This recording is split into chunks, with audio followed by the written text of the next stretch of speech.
आजही वसई विरारमध्ये आपल्याला बॅनर फक्त बहुजन विकास आघाडीचेच दिसतात. आघाडीचेच दिसणार ना, दुसरे कोणाचे दिसणार बॅनर?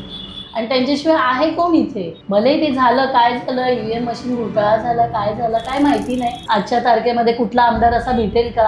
आम्ही आमच्या आप्पांना माझे आमदार मानतच नाही. आमचे आमदार आप्पाच आणि आमचे आमदार आमचे बिट्टू दादाच. त्यावेळेला तुम्ही काहीतरी केलेलं, तो किस्सा मी नाही सांगणार, तो किस्सा तुम्हीच. ॲक्च्युली कसं आपलं नवीन नवरी घरी आली तर आपण तिच्या पावलांचे ठसे घेतो.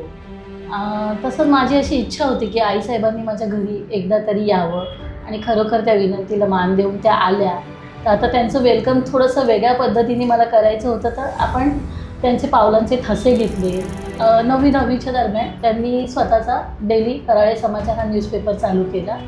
त्याच्यामध्ये हळूहळू करून मी DTP ऑपरेटर म्हणून तिथे शिकले. अरे वा. आणि जे मी चालू केलं काम ते मी तिथेच काम चालू केलं. म्हणजे तुम्ही जेव्हा आपले सण येतात त्यावेळेला तुम्ही बऱ्याच वेगवेगळ्या प्रकारे योगदान करत असतात. अजून याच्या व्यतिरिक्त तुमचा एक व्यवसाय आहे, त्या व्यवसायाबद्दल काय सांगाल? मग 2012 साली मी कन्स्ट्रक्शन लाईनमध्ये सुरुवात. आता सचिन साहेबांबद्दल तुम्ही काय सांगाल? बापूंच्या आशीर्वादाने अतिशय उत्तम माझा नवरा आहे की मला प्रत्येक गोष्टीमध्ये ते मला एवढा सपोर्ट करतात ना. ताई ज्यांचं बापू असं नाव घेत आहेत त्यांचं नाव आहे रमाकांत शंकरराव वाकचौडे. ते ॲडव्होकेट होते. 2021ला त्यांचं निधन झालं. शेवटला एकच सांगेल की आमच्या बापूंची जी पोकळी आहे ती कधीच भरून न निघणारी आहे.